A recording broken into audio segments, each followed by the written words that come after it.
Like, can't decide which K-pop member to stan. I totally understand. Tough decisions.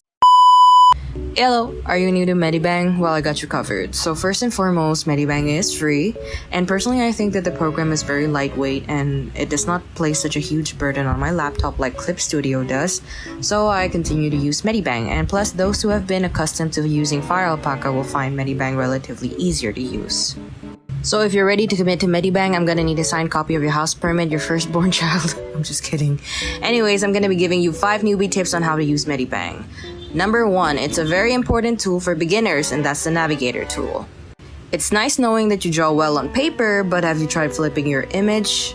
Nope. Well, I'm gonna need you to do exactly that right now and see what I mean. It's another creature, isn't it? So, to activate the Navigator tool on MediBang, you go to Window and click on Navigator, and ta-da! You have Navigator on! So now you can use it to flip your canvas and, not end up with a monstrous looking creature. Number 2, the Protect Alpha tool. So to make use of this, basically allows you to draw on the selected layer without going out of that layer. It's good to block out the different elements first when drawing, and then coming back to drawing on it later again using Protect Alpha. However, this requires commitment. And are you committed? No? Well, I'm gonna be introducing you to number 3, the Clipping tool. So the Clipping tool works in the same way that Protect Alpha works, except Clipping tool is better for those of you who have commitment issues, like can't decide which K-pop member to stan. I totally understand. Tough decisions. Anyway, the Clipping tool allows you to draw on the layer without going out, but it doesn't affect the main layer. Whilst Protect Alpha draws directly on the layer, but Clipping tool is like stacking layers without tampering the main layer. And number 4, Stabilizer. So this tool helps you to get straight, clean lines and gives you more control over what you're drawing. Or else you'd end up with like jagged lines.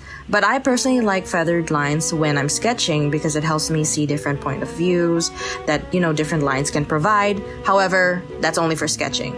But you should adjust your stabilizer throughout your process with what works for you so that your brush doesn't go all wobbly and it looks sharp and it's ready for a date with your canvas.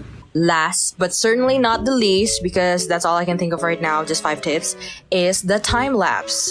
So MediBang has recently added the Timelapse option, and I'm not sure if everyone is aware, but it's a new update which is very exciting because now you don't have to sit down and edit like hours and hours of like screen recorded footage. All you have to do now to activate it is to download the latest update of MediBang, and there you have the time-lapse option very boldly in front of your program. Very bold, very there, very it, So to enable it, you just simply click enable time-lapse and then your work is being recorded. Da-da-da-da. And to check your time-lapse, you click on the time-lapse gallery and there you'll have all of your recorded time-lapse. And also, oftentimes, we come back and forth to a drawing, so the time-lapse will be broken down into separate videos. But you don't have to worry about that because MediBang allows for a merge option. So to simply click the videos you want to merge, and MediBang will merge it for you, knowing which time-lapse came before and which time-lapse came after. And there you have it. You have your beautiful time-lapse that you can shove into other people's faces saying, yes, this is me, I did that, that's amazing, you do you. Amazing. Anyway, so that's all I have for today. Thank you very much. Bye.